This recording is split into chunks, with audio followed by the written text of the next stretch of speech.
Hein? Vous vaquez à d'autres occupations.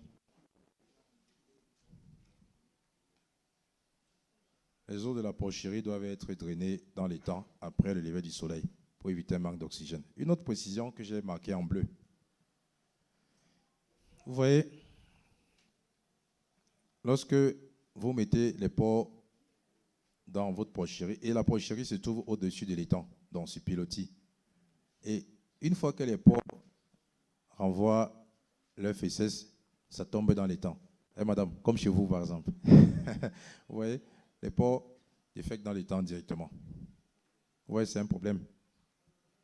Parce que ces déjections-là des porcs sont beaucoup plus compliquées à se décomposer par rapport à d'autres déjections d'animaux. C'est mieux d'attendre quand il y a déjà du soleil. Quand le soleil a déjà commencé à chauffer, maintenant vous pouvez apporter vos lisiers de porc dans le temps. C'est pourquoi la porcherie ne doit pas renvoyer directement cette déjection dans l'eau, comme pour la poule ou le canard. Le porc, il est souhaitable de faire votre système tel que quand vous avez votre garçon ou le gérant qui s'occupe de votre exploitation, quand il vient pour nettoyer la porcherie, les excréments sont stockés. C'est-à-dire, restent dans l'enceinte, mais mis à côté et renvoyés dans les temps lorsque le milieu est déjà ensoleillé. Quand ça va, et attendre que ça chauffe déjà, le soleil chauffe déjà suffisamment maintenant, là vous êtes sûr qu'il y a déjà une certaine chaleur dans l'eau. Si ça descend, la décomposition peut déjà commencer. Mais quand ça va aller descendre, ça se refroidit et la chaleur vient trouver, la décomposition est encore plus longue. Pour les lisiers de porc, je précise encore. Et bien sûr, cette décomposition qui prend du temps entraîne avec elle un manque d'oxygène dans l'eau.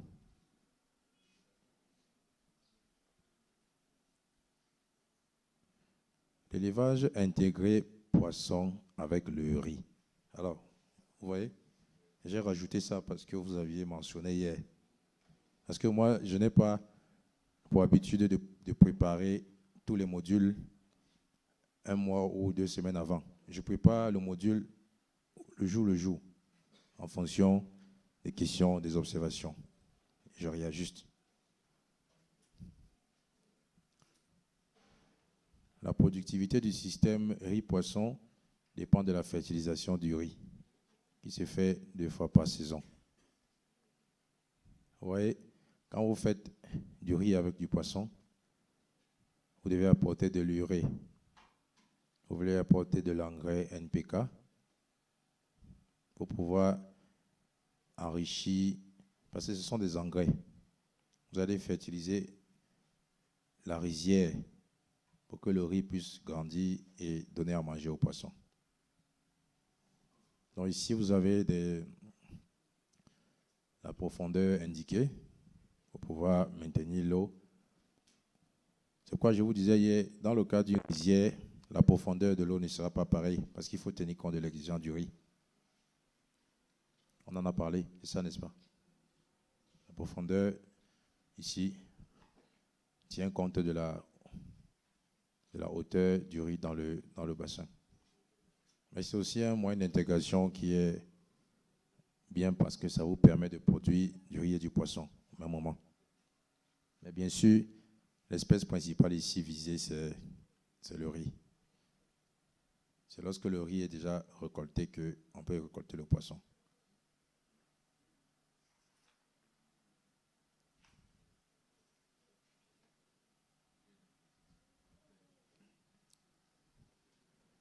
La fertilisation organique est terminée. Est-ce qu'il y a des questions sur la fertilisation organique? Oui. Ok, c'est juste une marche en arrière un peu avec l'intégration poisson-porc. Comme on venait de le dire tantôt, qu'il faut normalement drainer les excréments des porcs. Alors, je me dis, par exemple, je parle des systèmes que j'applique chez moi.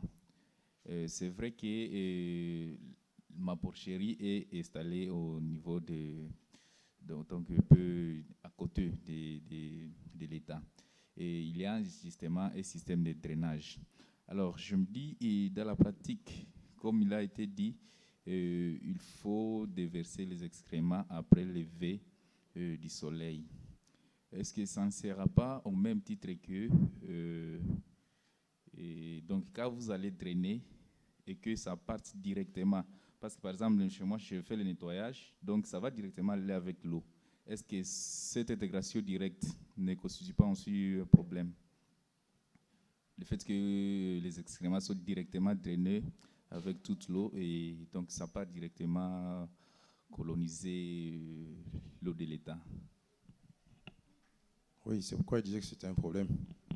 Si on avait un peu plus de temps, je devais vous faire voir une vidéo d'une ferme au Bénin qu'on appelle la ferme Songhai. C'est d'ailleurs disponible même sur Internet, sur YouTube. Vous avez déjà vu la ferme Songhai? Vous voyez comment Songhai est conçu, non? Lorsqu'ils partent de la porcherie, ils lavent la porcherie, l'eau qui draine de la porcherie va aller dans un bassin de rétention. L'eau quitte dans ce bassin de rétention via des canalisations pour aller être drainée et irriguée dans des jardins. Il y a une partie qui quitte pour aller être déversée dans les étangs. Mais l'alimentation se fait à souhait, selon le besoin. Donc, ça quitte de la porcherie pour un bassin de rétention. Toute cette eau est stockée dans un bassin de rétention. Il n'est pas directement drainé dans les étangs. Il faut toujours un système de contrôle. Parce que s'il y a un lessivage direct et entrer dans l'étang, ce n'est pas bon. Vous comprenez? Est-ce qu'il y a une autre question sur la fertilisation organique uniquement? Oui.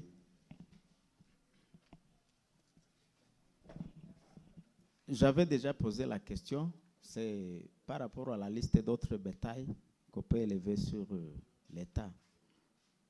Vous avez dit que ça va venir, mais je vois, on passe à la fertilisation minérale, ça c'était les lapins, la chèvre et d'autres.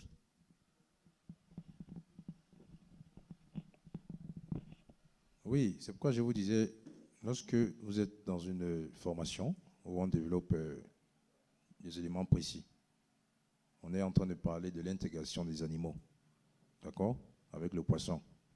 Vous me laissez terminer mon développement jusqu'à la fin. C'était ça la précision. C'est quand je termine, j'ai déjà proposé des espèces précises. Je suis à la fin. Maintenant, vous posez votre question. Alors, je constate que vous avez proposé telle espèce, telle espèce. Est-ce qu'il y a d'autres espèces que vous pouvez nous proposer?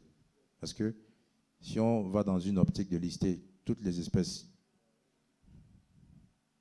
qui apportent des déjections, je pense que 30 jours ne seront pas suffisants. Vous voyez?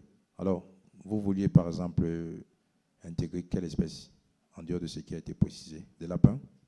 C'est possible. Quoi d'autre? Des lapins, pour les lapins, mettez 150 pour 1000 mètres carrés. La chèvre, je ne conseille pas.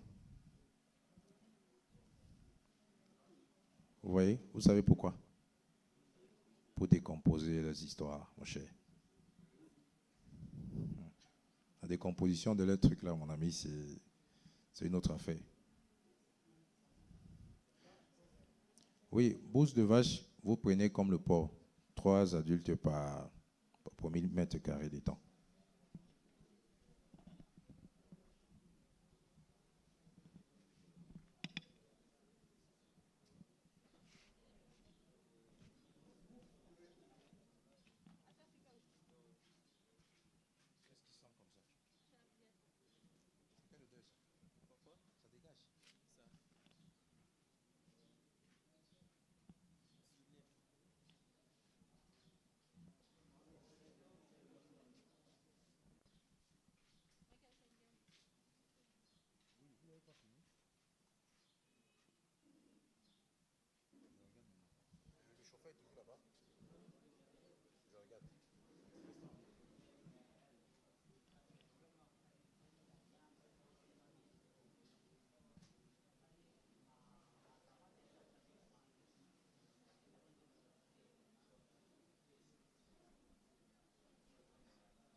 Oui, est-ce qu'il y a d'autres questions sur la fertilisation organique?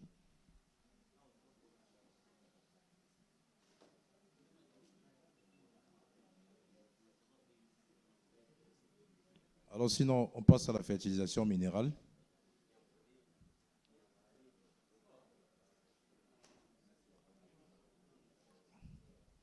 Comme précisé, dans la fertilisation organique, c'est le même objectif ici, recherché. Vous voyez, lorsque on apporte tout ce qu'il y a comme fumier, c'est dans l'optique de développer du phyto, du zooplancton. Lorsqu'on apporte aussi des éléments qui entrent dans le minéral, c'est pour enrichir le plan d'eau en phytoplancton. C'est la matière végétale qu'on veut produire. Et bien sûr, cette matière aussi est consommée par le poisson. Donc, il faut apporter dans l'eau ou dans le milieu de culture les éléments nécessaires pour le développement de la plante et l'entretien. Ici, quand nous parlons de plantes, nous faisons allusion aux plantes aquatiques qui sont mangées par le poisson. Le poisson consomme des plantes aquatiques aussi.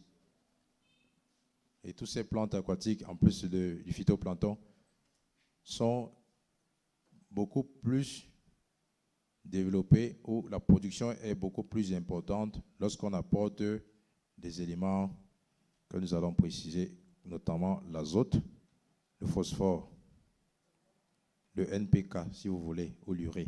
Tout ça, ce sont des engrais que vous connaissez d'ailleurs bien, que vous utilisez toujours dans la production agricole.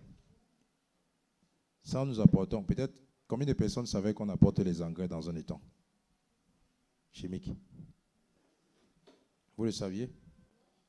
Vous le faites souvent? Ah, vous ne saviez pas? Vous l'avez déjà fait? Partagez-nous votre expérience alors, pour que les autres apprécient. Allez-y. Comme engrais que je fais, je mets tout simplement le prémix. Le prémix pour fertiliser l'eau et pour donner les poissons de l'appétit. Oui, mais vous savez qu'on peut aussi apporter de l'urée dans un étang? Oui, l'urée, oui. L'urée. Oui. Vous connaissez l'urée, non? On trouve ça. Vous prenez pour le maïs, les engrais du maïs comme le NPK là. Oui, on fertilise l'étang avec aussi. Oui, aussi. Vous voyez, vous avez aussi des bonnes informations. L'azote aussi dans les étangs. Oui, c'est ça, parce que vous développez, vous savez, lorsqu'on parle d'alimentation naturelle, ici, ce qui est recherché, c'est améliorer ou optimiser la productivité de tout ce qui vit dans l'eau pour permettre aux poissons de manger de façon naturelle. Parce que dans le milieu naturel, le poisson a une alimentation qui est présente. Ici, dans l'environnement où nous sommes, on a de l'oxygène qui est produit par des réactions autres, peut-être évapotranspiration, ici, les arbres par là. Dans le milieu aquatique aussi, il y a des êtres qui vivent là-bas, qui servent de nourriture aussi aux poissons. Alors, si vous n'impactez pas, si vous n'apportez pas cette influence anthropique, si vous n'intensifiez pas, et vous apportez une certaine population. Parce que dans un plan d'eau, il peut avoir à manger, mais à faible quantité. Vous voyez? Mais non, vous apportez des individus dans ce plan d'eau-là. Déjà, il n'y avait pas suffisamment à manger. Vous complétez l'effectif avec une densité. Ce qui fait qu'il va falloir intensifier ce qui s'y trouve pour pouvoir apporter à manger aux poissons. Alors, le poisson a besoin de manger du zooplancton. Il veut manger du phytoplancton. Comment est-ce qu'on produit ça? Il faut apporter la matière organique. Parce qu'il provient de la décomposition de la matière organique. La matière organique, c'est ce que vous apportez. Les fientes, lisière des pores. Maintenant, vous pouvez encore compléter, accélérer en apportant la fertilisation minérale aussi. Parce que les plantes aquatiques qui sont dans l'eau, comme les plantes terrestres aussi, doivent aussi bénéficier de l'engrais pour grandir. Quand vous mettez l'engrais sur le maïs, c'est pourquoi? C'est interdit? Ah, vous avez un sol suffisamment fertile. Bon.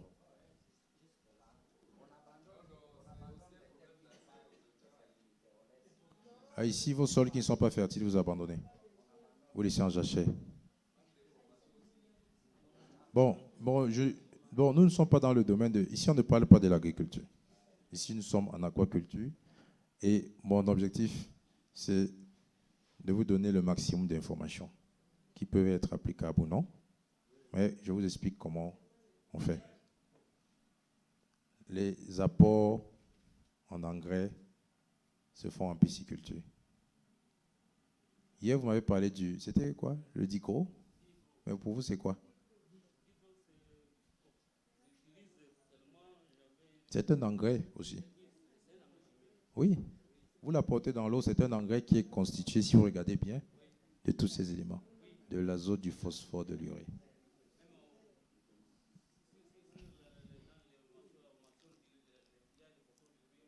Oui.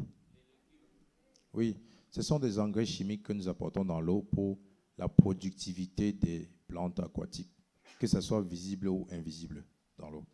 C'est pour accélérer, optimiser cette productivité-là, pour que les poissons mangent.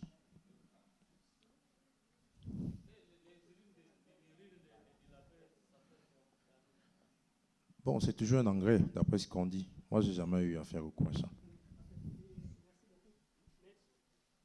La question, c'est par rapport à comment utiliser ces engrais chimiques, en l'occurrence l'urée NPK. Mais je rappelle en même temps que les urines contiennent l'urée aussi, les urines des lapins et ainsi de suite. Et que DI Grow n'est pas un engrais chimique, il est plutôt organique. Merci. Oui, vous avez compris sa précision. Donc, l'urée, effectivement, est important en pisciculture pour ceux qui veulent enrichir le plan d'eau en espèces aquatiques végétales. Vous voyez? C'est important de le savoir, même si vous ne faites pas recours à cette pratique.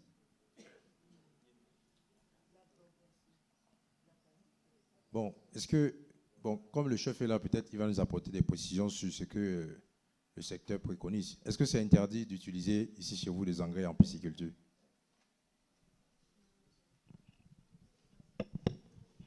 Les engrais à pisciculture, ce n'est pas interdit, mais surtout ici, nous avons toujours utilisé les engrais organiques, surtout ici. Bon, car si vous utilisez les engrais minéraux comme ça va coûter cher pour les pisciculteurs. Alors, nous les recommandons d'utiliser souvent les engrais organiques. Merci. Donc, vous voyez la précision en termes de coût. Bon, j'attendais aussi à avoir une suite par rapport à ce que l'environnement préconise. Parce que si les services de l'environnement étaient là, peut-être qu'ils pouvaient aussi nous apporter des précisions sur ce que la loi précise. Parce que lorsque vous apportez de la matière organique dans l'eau, et après vous rejetez, il y a la gouvernance derrière. L'eau que vous rejetez, est-ce que ça pollue pas dans l'environnement? Bon, c'est ce que je me suis dit au départ. Est-ce que vous n'utilisez pas parce qu'il y a une réglementation dans ce sens? Mais sinon, c'est aussi autorisé. OK? Maintenant, pour les quantités, pour ceux qui veulent noter, vous pouvez prendre l'urée, parce que je n'ai pas apporté ces quantités dans l'exposé. C'était à titre informatif, parce que je sais couramment c'est la fertilisation organique qui est notamment encouragée. Vous pouvez noter les valeurs d'apport par kilogramme par hectare.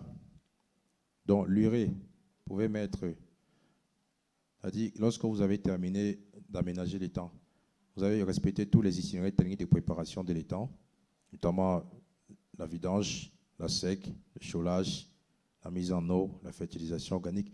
vous pouvez apporter dans ce bassin 12 kg d'urée. 12 kg d'urée pour 1 hectare.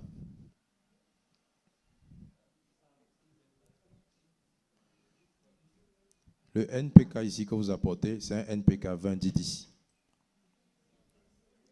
20-10-10. NPK 20-10-10. Vous avez ça ici, non? Pardon? Ici, vous avez combien? 17-17-17. Mais il y a aussi le 20-10-10, je pense. Ou bien, dites-moi si on ne trouve pas, pour que je sache comment vous réorienter. En fait, dans le marché local, en tout cas, on disponibilise seulement NPK 17-17-17 parce que c'est la formule standard qui essaie de répondre aux besoins agricoles. Alors, si, il est vrai, NPK 20-10-10 existe, mais ça demande que l'on fasse une commande spéciale pour que ça arrive ici.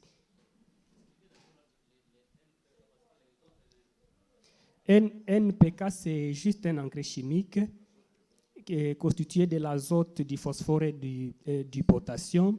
Et les chiffres 17-17-17 signifient que dans 100 kg de cet engrais, il y a 17 unités d'azote, 17 de phosphore et 17 de potassium. Et donc 20-10-10 signifierait qu'on aura 20 unités d'azote et 10 de phosphore et 10 de potassium. Voilà, j'espère que vous avez compris. Donc c'est ça NPK. Bon, il faut néanmoins chercher. Je pense que vous pouvez, parce que le 20-10 est aussi très apprécié avec la culture du maïs. Maintenant, peut-être ici, bon, c'est possible que c'est dû au type de sol que vous avez.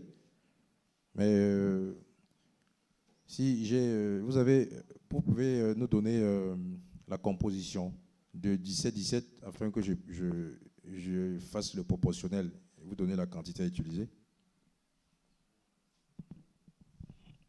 Oui, 17-17, comme je l'ai dit, ça signifie dans 100 kg, il y a 17 az. Oui.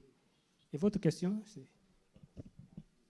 Alors, l'utilisation du 17-17 dans les cultures terrestres, c'est en fait ça ma question. Ça va me permettre de faire le proportionnel dans l'élevage aquatique. Bon, en fait, ça dépend normalement du type de sol, mais et des cultures aussi. Mais chez les maïs, NPK 17-17-17, on recommande ça 20 kg par hectare. 20 kg par hectare. 120 kg par hectare. Alors, parce que le NPK 20-10-10 autant pour moi, dans le milieu aquatique, nous sommes à 65 par hectare. Donc, vous êtes à 120 pour le 17-17. Donc, prenez 80 kg. Oui, pour 17-17 par hectare. Prenez 80, 17-17, 65. J'espère que vous suivez tout le monde. OK.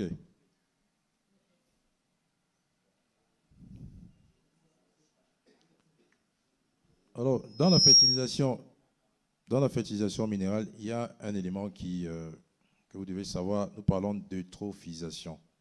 L'eutrophisation, c'est un phénomène qui est assez courant. Bon, dans la partie Afrique centrale, notamment sur le lac Tchad, nous avons déjà eu ce phénomène plusieurs fois.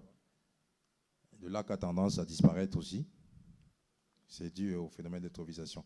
Alors, c'est quoi l'eutrophisation? Vous voyez, on dit en surface, azote et phosphore qui proviennent aussi des effluents d'élevage. Parce que dans les lisiers de porc, fientes de poule, vous avez des proportions d'azote et des proportions de phosphore. C'est pourquoi on dit que ces éléments proviennent aussi des effluents d'élevage, des eaux usées et des rejets de certaines industries qui produisent et rejettent dans la nature. Alors tout ceci peut provoquer dans des cours d'eau une forte prolifération d'algues. Parce que ces excès d'azote, phosphore qui peuvent provenir des usines et arriver dans vos bassins par lessivage ou par érosion apporte avec beaucoup d'éléments chimiques qui vont entraîner dans le bassin un boom en algues, l'algue qui est un végétal aquatique. Ce fort développement-là est tout naturellement impacté par la forte disponibilité en éléments naturels, chimiques, qui sont drainés soit par lessivage ou par port anthropique. Et ça va causer une asphyxie parce que s'il y a beaucoup trop d'algues dans le plan d'eau, il y aura forcément un manque d'oxygène. Ceci est relatif à vos étangs. C'est-à-dire si vous apportez beaucoup trop d'engrais chimiques, vous allez vous retrouver avec un boom planktonique, excès de végétaux, parce que vous aurez surpassé les quantités. Et une fois que c'est fait, naturellement, tous ces algues développées ont besoin de respirer aussi. Et cette compétition entraîne un problème parce que le poisson n'a plus de quoi respirer. Alors, le fait qu'on ait développé beaucoup d'algues dans le bassin, c'est venu avec une asphyxie, par conséquent la mort des poissons et tout ce qui vit à l'intérieur. Donc, c'est pourquoi nous parlons d'eutrophisation, disparition totale de la faune et de la flore aquatique. Parce que manque d'oxygène dans un plan d'eau, il n'y a pas de vie, ni poisson, ni eau, ni poisson, ni algues. Et on ira un peu plus loin, le plan d'eau, à un moment donné, commence à tarir parce que la forte prolifération algaire qui consomme aussi de l'eau a carrément asséché une partie du lac Tchad. Mais il y a beaucoup de projets aussi qui ont été mis en place pour l'aménagement et la reprise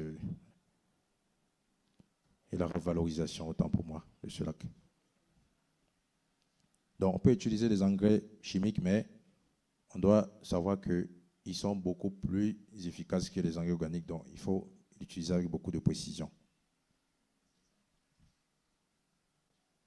Alors, nous avons terminé avec l'alimentation naturelle, dans laquelle nous avons développé la partie organique et la partie minérale. Maintenant, nous parlons des aliments complémentaires, parce que nous avons 3 types d'aliments en aquaculture, naturels, complémentaires et composés. Aliments complémentaires, comme la maman disait lors de notre première séance, parfois, il arrive que vous versez dans l'étang les restes de nourriture de cuisine, notamment les restes de nourriture non consommée. Quand vous avez des restes de poissons non consommés, vous apportez dans le bassin ou dans une compostière pour que vos poissons puissent s'alimenter. C'est ça un aliment complémentaire. Ce sont des sous-produits qui peuvent aussi être industriels ou ménagers. Vous pouvez prendre des restes d'aliments non consommés dans des restaurants ou dans votre propre maison pour donner à vos clarias dans les bassins. Vous pouvez être à la cuisine en train de peler des pommes de terre, les déchets des pommes de terre, vous donnez aux clarias pour compléter leur alimentation. Donc, ils ont déjà un aliment naturel qui est développé dans le bassin, ou même parfois un aliment composé qu'ils mangent déjà, mais vous apportez ça comme aliment complémentaire. Des pots d'avocats et autres. Alors, dans l'aliment complémentaire, j'aimerais aussi qu'on développe un volet qui est important, la production des asticots. Excusez-moi, je vais prendre un produit spécifique par rapport à ce volet et puis je vous retrouve.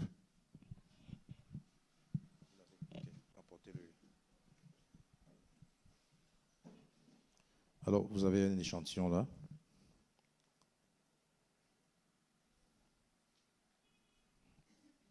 La production des asticots. Et les asticots sont très importants dans l'élevage des poissons. C'est un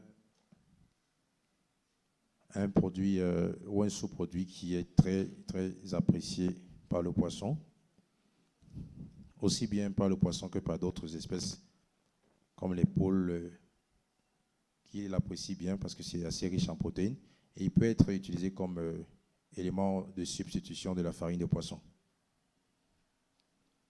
Source importante de protéines animales, pouvant constituer une solution pour réduire le coût de production.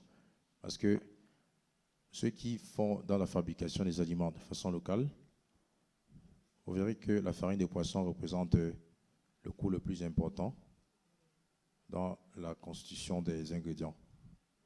Surtout quand vous êtes dans l'élevage des clarias, où le besoin en protéines brutes est assez important.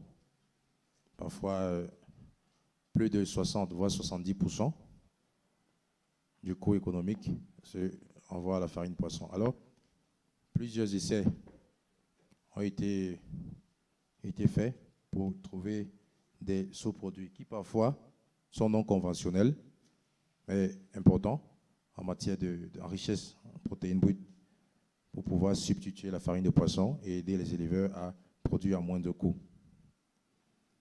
Alors, produire des asticots ne nécessite pas un budget important, très moindre d'ailleurs, et permet de réduire aussi le coût lié à l'alimentation. Avec 1 kg de substrat, 1,5 litre nécessaire d'eau, vous pouvez avoir une bonne quantité. Alors ici, nous avons essayé de recenser un peu les différents éléments qu'on doit prendre en compte dans la production des asticots. Nous n'avons pas suffisamment développé cette étape dans l'alimentation des poissons, mais nous allons néanmoins évoquer. Si vous voulez produire des asticots, vous pouvez mettre une vraie production industrielle à la maison avec 100 kg de substrat qui seront repartis comme suit. Si vous avez 46 kg, par exemple, de bouse fraîche de vache, bien sûr, les 100 kg peuvent être ramenés à 10 kg. Hein.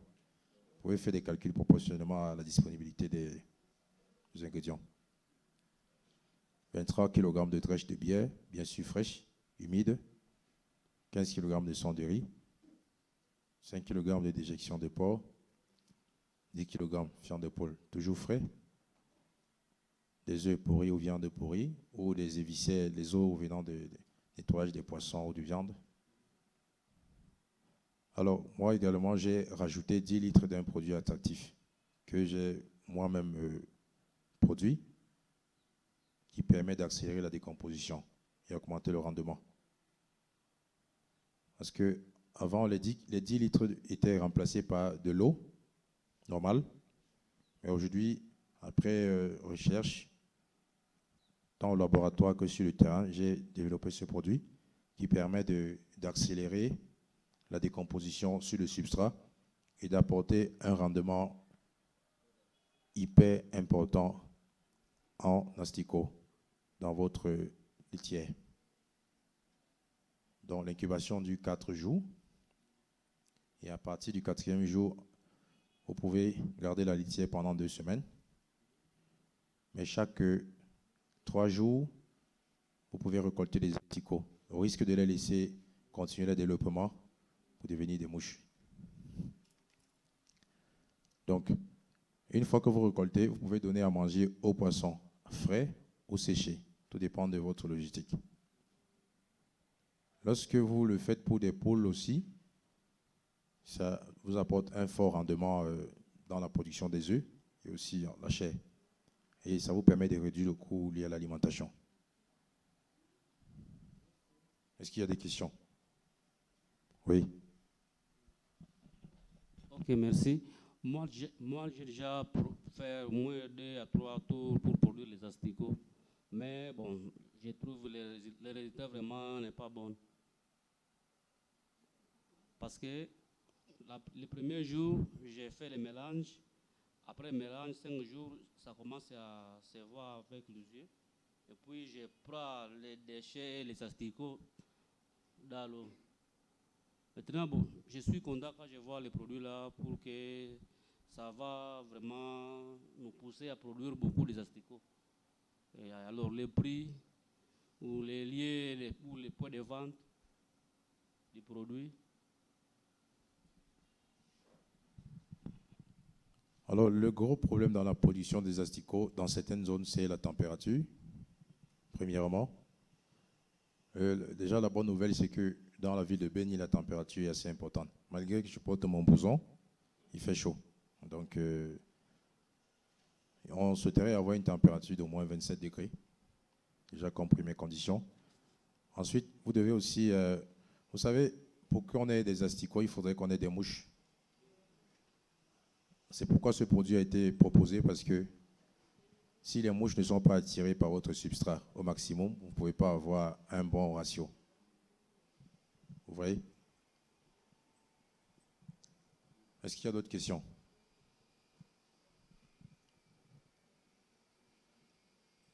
S'il n'y a pas d'autres questions, nous allons progresser.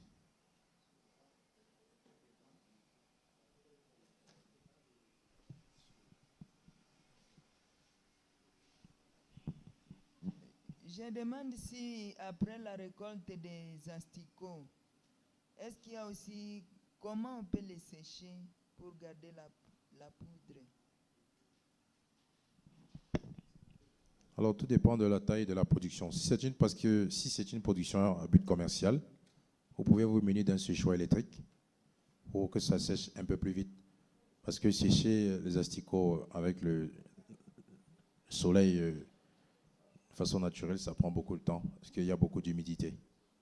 Mais si c'est pour une consommation personnelle, vous pouvez utiliser un séchoir manuel, par exemple. Et une fois que c'est sec, quand la teneur en humidité a été considérablement réduite, vous pouvez transformer en farine. Vous vouliez poser une question?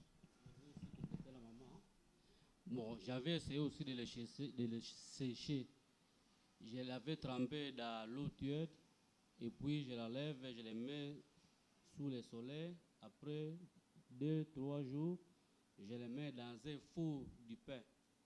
Maintenant, bon, j'ai obtenu un résultat vraiment favorable. Ok, je demande encore les asticots, on peut donner les poulets de chair. Comment, en utilisant aussi les concendrés dans les mélanges ou quand vous produisez les asticots. Donc, c'est inutile d'aller acheter les concentrés là, les mélanges là, qui étaient à l'Ouganda. Les asticots apportent des protéines, donc acides aminés. Les concentrés apportent autre chose. C'est pourquoi j'ai parlé dans mon développement, vous verrez, on a exposé sur les besoins nutritionnels des poissons. Dans les besoins nutritionnels, il y a des sources de protéines, il y a des sources de vitamines, des sources de lipides, des sources de minéraux. Donc, chaque élément apporte un besoin bien précis, résout un besoin bien précis. Ici, les asticots nous permettent de répondre à la question des besoins en protéines chez l'animal, qui jusqu'ici est une problématique parce que c'est l'une des faiblesses même de l'aliment local.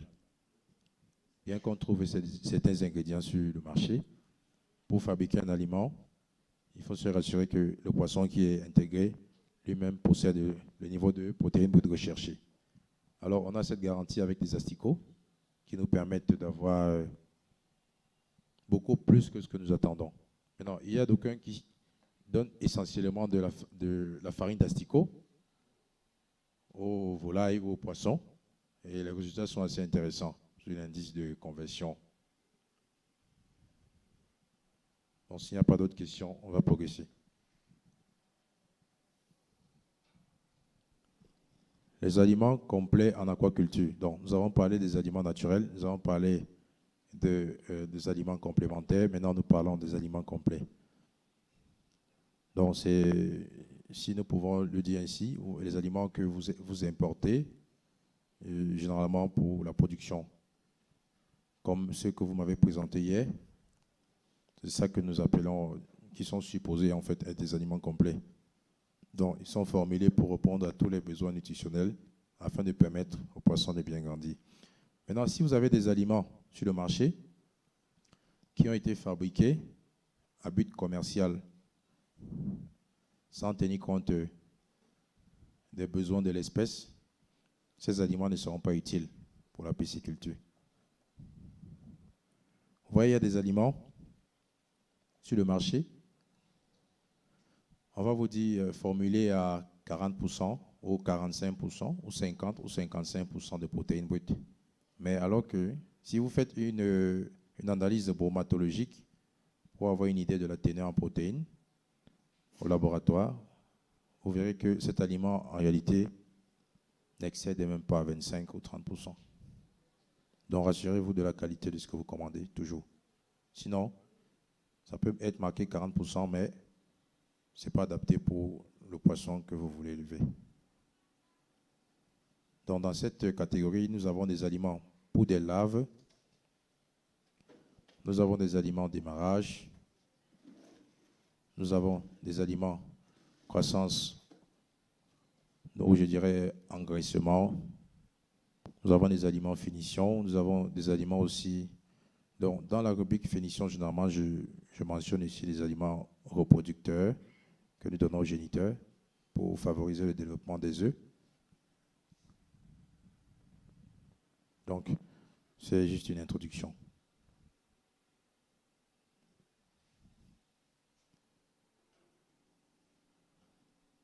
Nutrition des poissons d'eau douce. Sous-module 2.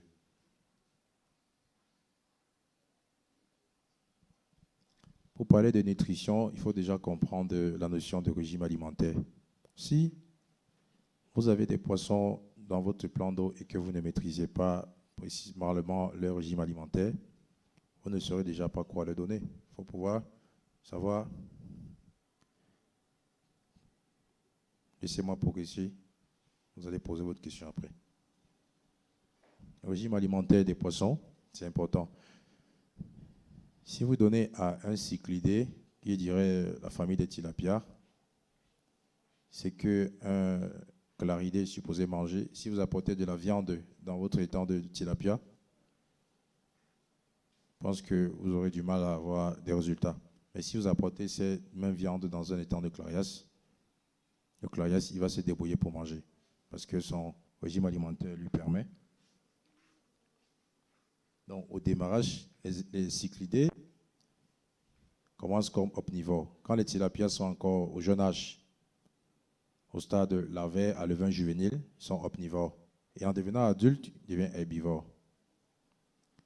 Les claridés, la famille des clarias, dans lequel on peut avoir Clarias garipinus, Heterobranchus longifilus. On peut avoir aussi Clarias lazera.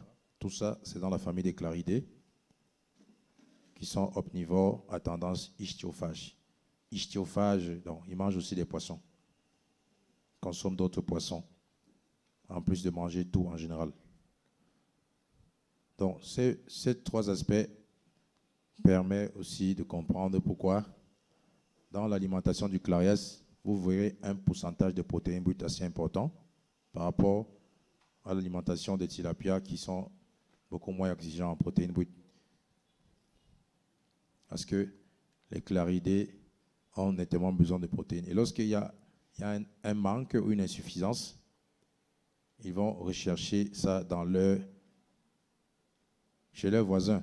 Parce que s'il est supposé consommer 50% de protéines brutes et que vous lui apportez 25 ou 30 et que son besoin n'est pas atteint, il n'est pas rassasié, alors il va développer le cannibalisme qui peut être en ce moment un caractère acquis suite aux conditions. C'est comme nous les hommes aussi. On a la capacité d'adaptation. Si on est dans un environnement où il fait froid, le système immunitaire, via le métabolisme basal, permet à l'organisme de lutter contre la température ambiante à l'extérieur. S'il fait froid, le système immunitaire chauffe un peu. S'il fait chaud à l'extérieur, il permet également de réguler tout ça. Pareillement chez les poissons aussi. Quand il y a un manque dans son régime alimentaire, il va chercher à compléter avec l'environnement. Donc, il va prendre le voisin le plus faible et puis il développe ainsi le cannibalisme. Donc, respectez ce que vous donnez à vos poissons. Respectez le régime alimentaire. Besoins nutritionnels en fonction des différents stades de production. Cas du tilapia. Voyez-vous, vous voulez formuler un aliment, vous avez commandé des alevins. Ils ont une taille inférieure à 10 grammes. Ils sont au stade alevin.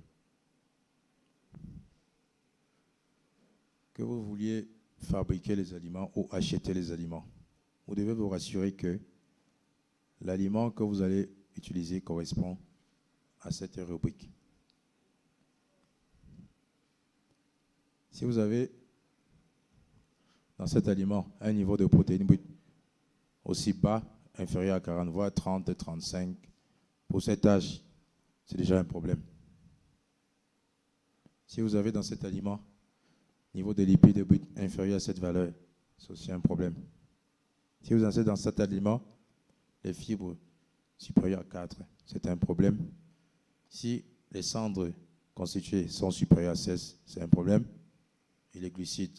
Donc, il faudrait que pour chaque, quand on parle de stades, différents stades de production, si je suis au stade à levain, l'aliment que je dois utiliser, voilà ce qu'il doit avoir pour respecter, pour couvrir le besoin de l'espèce. Si je suis à ce stade juvénile, l'aliment que je dois acheter doit, pour couvrir le besoin à ce stade, et ainsi de suite, jusqu'à la partie finition. Lorsqu'on vous parle des aliments géniteurs, vous ne pouvez pas parler de reproduction des poissons sans avoir des œufs. Si vous ne donnez pas aux poissons qui sont supposés être vos géniteurs des aliments qui vont leur permettre d'accélérer la production des œufs, qui après éclosion vont donner des larves, il faut qu'ils mangent aussi un aliment qui leur permet de mettre en place ce processus. Parce qu'avant qu'il y ait reproduction, il faut qu'il y ait des œufs. Et s'il y a des œufs qui ne sont pas matures, il ne peut pas avoir fécondation. Bon. Cette ovocytation ou maturation des œufs est beaucoup plus mieux quand ils mangent un aliment qui va apporter à l'organisme ce qu'il faut. Donc, maintenant, prenez un exemple précis, un cas pratique. Vous allez commander des alevins. On vous a vendu des alevins de hétérogènes, de taille hétérogène.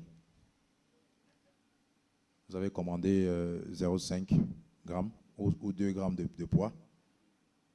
Dans les 2 grammes de poids, vous avez des 0,1 qui apparaissent, vous avez des 0,2, vous avez toute une diversité et c'est bien parce que vous restez toujours dans les 10 grammes. Maintenant, si vous commandez pour vos cages flottantes des juvéniles et que vous êtes supposé avoir minimum 10 grammes et que le fournisseur vous donne des alevins de poids inférieur mixés avec des poids qui sont dans la norme. Vous voyez déjà les cas, non? Dans l'homogénéité, en fait, votre responsabilité serait à votre niveau, lorsque vous avez votre commande, vous devez calibrer pour avoir l'assurance ou la garantie que chacun mange ce qu'il... Et si vous ne pouvez pas calibrer et que vous savez a priori que vous avez des poissons d'âge et de poids différents, vous pouvez mixer. Vous pouvez peut-être donner une proportion d'aliments en fonction de la quantité. Si je dois prendre un aliment de cette proportion, ajouter un aliment de cette proportion, fois 2, est-ce que chacun mange ce qu'il mérite de manger. Ça peut aider, mais l'idéal serait de calibrer, séparer. C'est un exercice fastidieux, mais ça entre également dans les pêches de contrôle que vous devez effectuer régulièrement pendant le cycle de croissance des poissons. Maintenant, il y a une question qui revient toujours, qui est assez embêtante. Pourquoi? Parce que si vous allez dans le milieu naturel et vous pêchez des alevins d'une certaine taille, vous n'avez aucune idée sur l'âge, vous voyez, mais ils ont une taille qui vous renvoie au stade de juvénile, par exemple. Pourtant, il a peut-être déjà 1 an d'âge, comme on disait d'ailleurs en matinée. Il y a des tilapias de 10 grammes qui donnent déjà des œufs, qui ont atteint la maturité précoce, taille de maturité sexuelle précocement, avant l'âge, avant le temps. Ils se retrouvent déjà à 10 grammes. Ils ont des œufs. Selon vous, quel est l'aliment indiqué pour un tilapia de 10 grammes qui pond déjà des œufs? Quelqu'un peut répondre à cette question?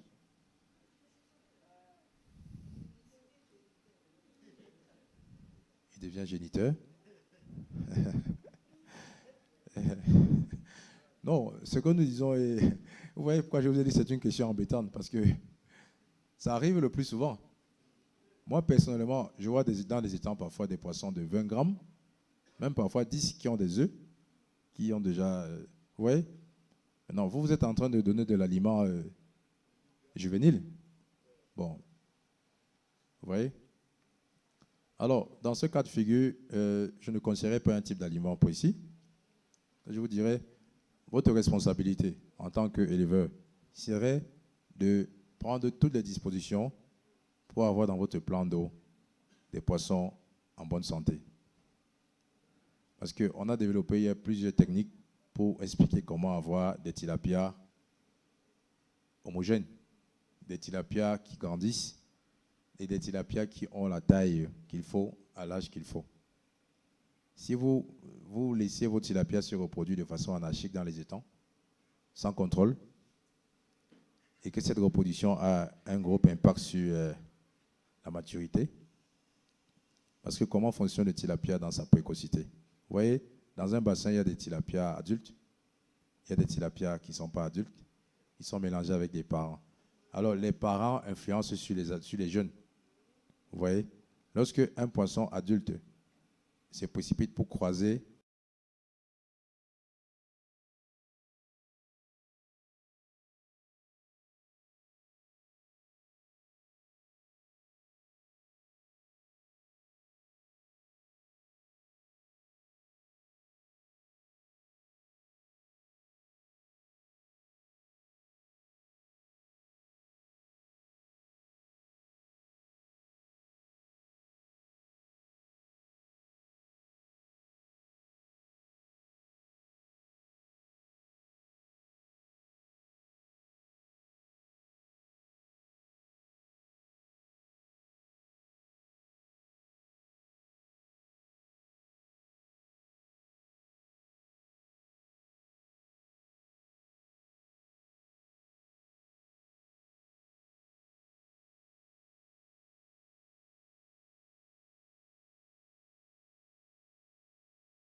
Donc, comme on se disait d'ailleurs, il faut trouver une solution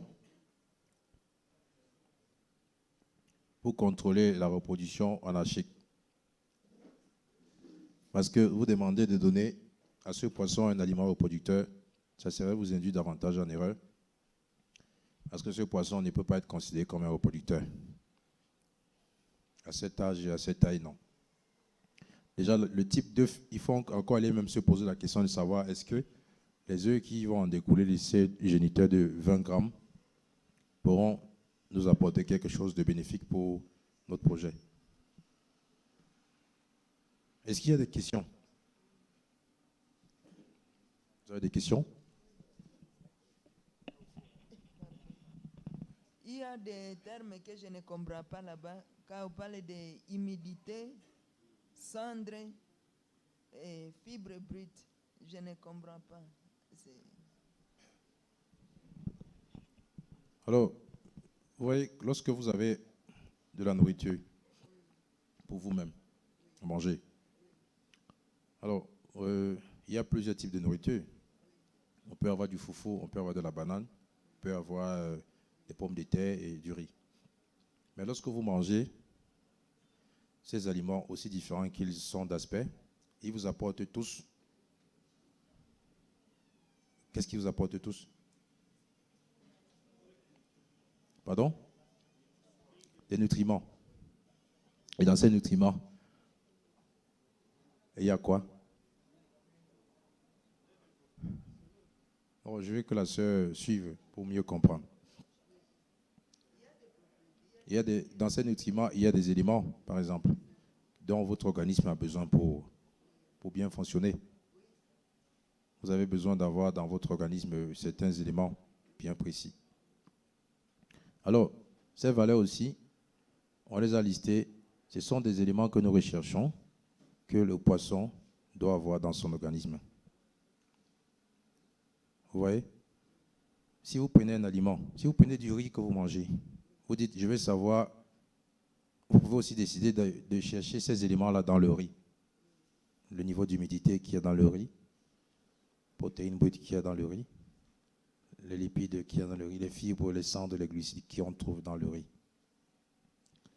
Vous voyez? Vous faites ce que nous appelons une analyse bromatologique.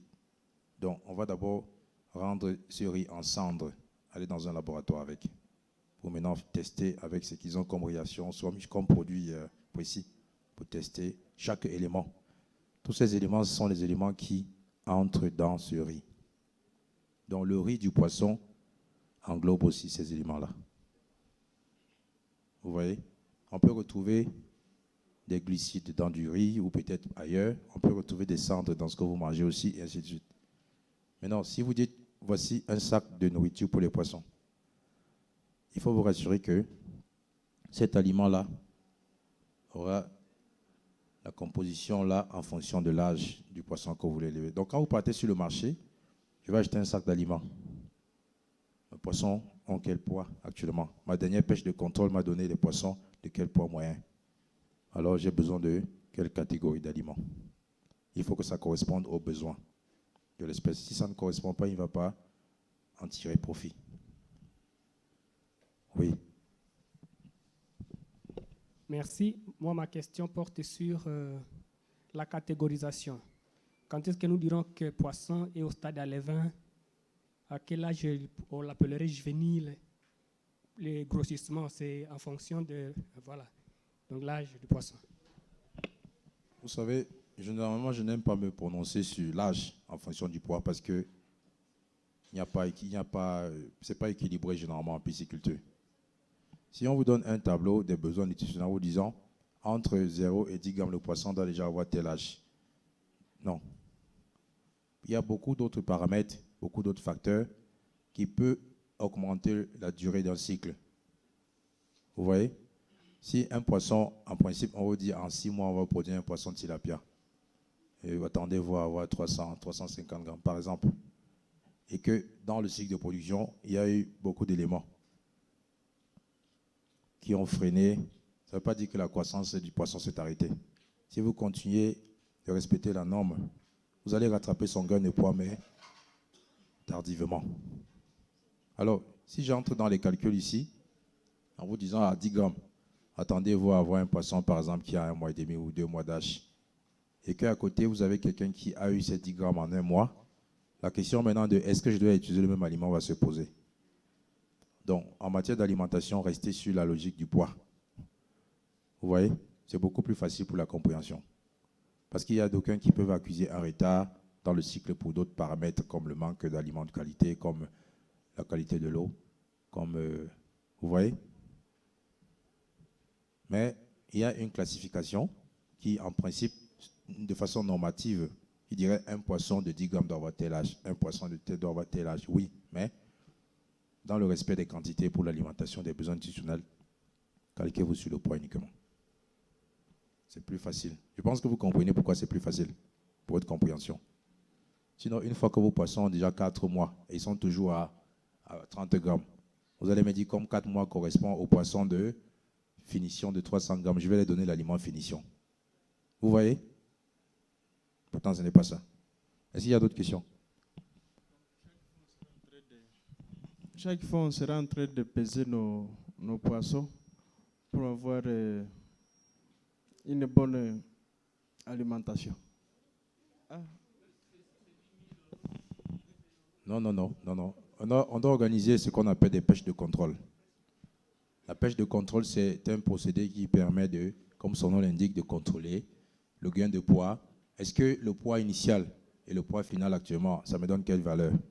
Est-ce que j'ai gagné combien de grammes après 2 semaines? J'ai gagné combien de kilos après 1 mois, par exemple? Maintenant, si vous constatez que en 2 mois, le gain de poids n'est pas important, pourtant vous avez déjà gaspillé beaucoup d'aliments, maintenant vous faites le ratio quantité d'aliments que j'ai distribué avec le gain de poids. C'est quoi mon indice de conversion? Est-ce que je gaspille les aliments ou est-ce que je donne la bonne quantité et les poissons ne digèrent pas suffisamment pour convertir en énergie. La pêche de contrôle vous permet de vérifier le statut de vos poissons et d'améliorer avant la fin de la fin. Hein? Vous voyez? Vous devez le faire régulièrement. C'est vrai que bon, quand on est au début, pour éviter de stresser les poissons, généralement c'est conseillé au début, quand vous venez de mettre les poissons dans l'eau, normalement c'est 15 jours pour la toute première pêche de contrôle, mais après vous pouvez le faire chaque 30 jours sur le cycle. Et quand vous le faites, vous n'allez pas vider 10 000 poissons, vous prenez un échantillon qui est représentatif de la population. C'est l'échantillon que vous allez mensurer pour évaluer les paramètres zootechniques, notamment le poids, la longueur et autres paramètres comme aussi, qui n'est pas à négliger, le taux de suivi, le nombre de poissons décédés, vous voyez, et parce que chaque fois que vous constatez qu'il y a des morts, vous devez relever le nombre, combien de poissons sont morts aujourd'hui, vous collectez, vous notez. Ça vous permet d'évaluer le taux de suivi à la fin de votre projet. Quand vous faites de la pêche de contrôle, le mois dernier, j'ai perdu, après 30 jours, quand vous faites votre pêche de contrôle, j'ai perdu le mois dernier, par exemple, 30 poissons. Alors, vous devez, en tant qu'éleveur, vous demander quelles sont les causes probables de ces mortalités. Est-ce que c'est dû aux manipulations? Est-ce que c'est dû à la gestion de l'eau? Est-ce que, si c'est la gestion de l'eau, vous devez avoir dans votre projet des fiches où vous collectez des paramètres que nous avons mentionnés les 2 derniers jours, de collecte de ces paramètres. Il y a des paramètres qui se collectent quotidiennement, donc chaque jour. Il y a des paramètres qui doivent se collecter hebdomadairement, donc par semaine. Et il y a des paramètres comme ça.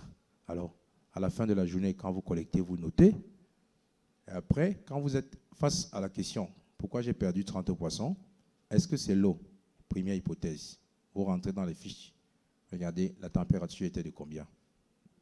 Alors, ma température moyenne me semble être stable, 27 degrés. Bon, c'est dans les extrémas minimales, ça correspond à l'élevage de mon espèce, le tilapia, donc la température n'est pas un problème ici.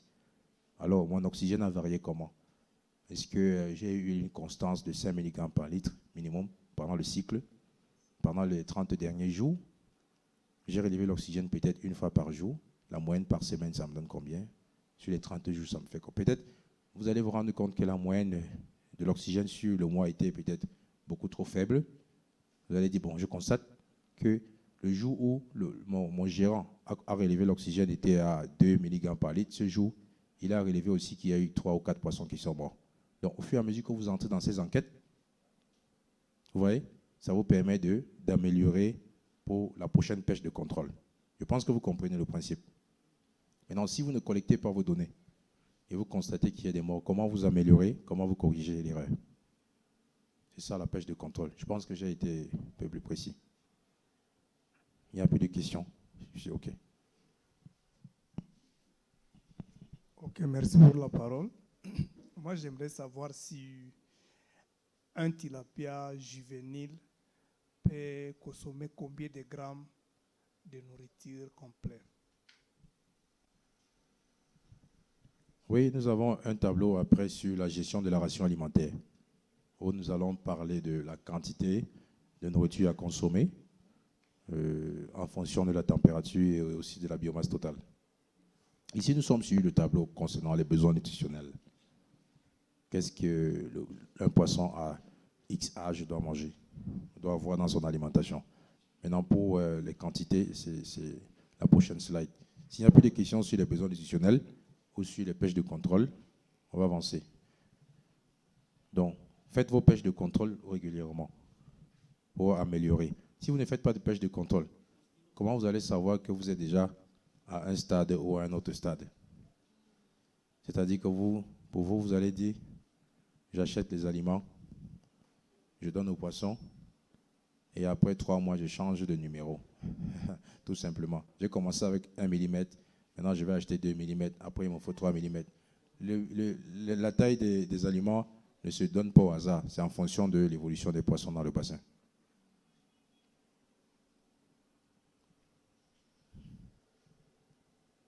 Voilà, on était sur les besoins nutritionnels pour le tilapia, maintenant ça c'est pour le clarias. Bon, la compréhension ici est la même, parce qu'on part toujours des larves pour terminer avec le grossissement en fonction du stade. Donc, pour tel stade, voilà la composition de l'aliment. et ainsi de suite. C'est le même principe que ce qui a été développé pour le tilapia. Donc, la compréhension de ce tableau est identique à celle que vous avez eue pour le tilapia. Il n'y a pas d'explication supplémentaire à apporter. Mais à titre de remarque, vous verrez que le niveau de protéines est considérablement plus élevé. Effectivement, parce que ça rejoint le régime alimentaire qui a été déjà précisé plus en amont de l'exposé. Alors, une nutrition adéquate. On dit, lorsque nous parlons de besoins nutritionnels, les gens se demandent c'est quoi exactement cette histoire de besoins nutritionnels. C'est quoi, ça veut dire quoi ça... Vous devez savoir que les besoins nutritionnels dépendent de plusieurs facteurs.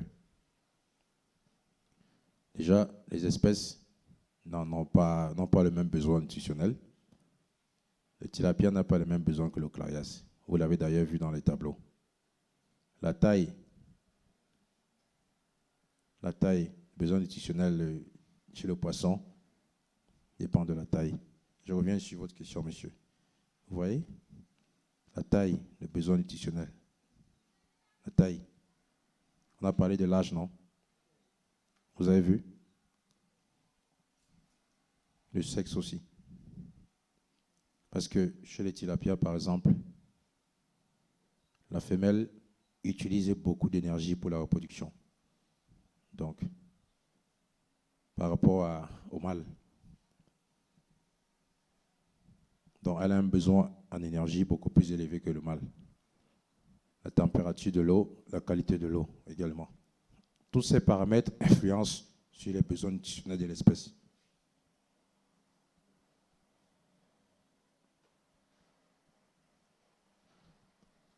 Objectif nutrition adéquate. Pour un bon résultat en aquaculture, vous aurez besoin de connaissances sur chaque espèce et le stade de croissance.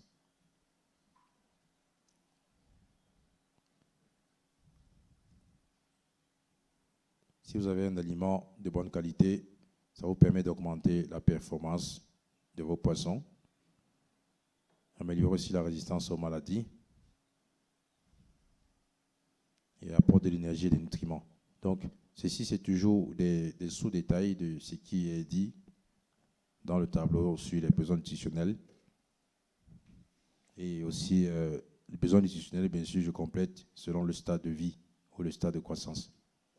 Un poisson qui est au stade larve n'a pas le même besoin qu'un poisson qui est au stade alevin et de la même façon, stade juvénile. Et je continue.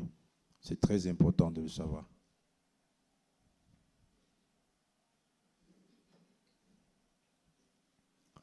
La nutrition du tilapia.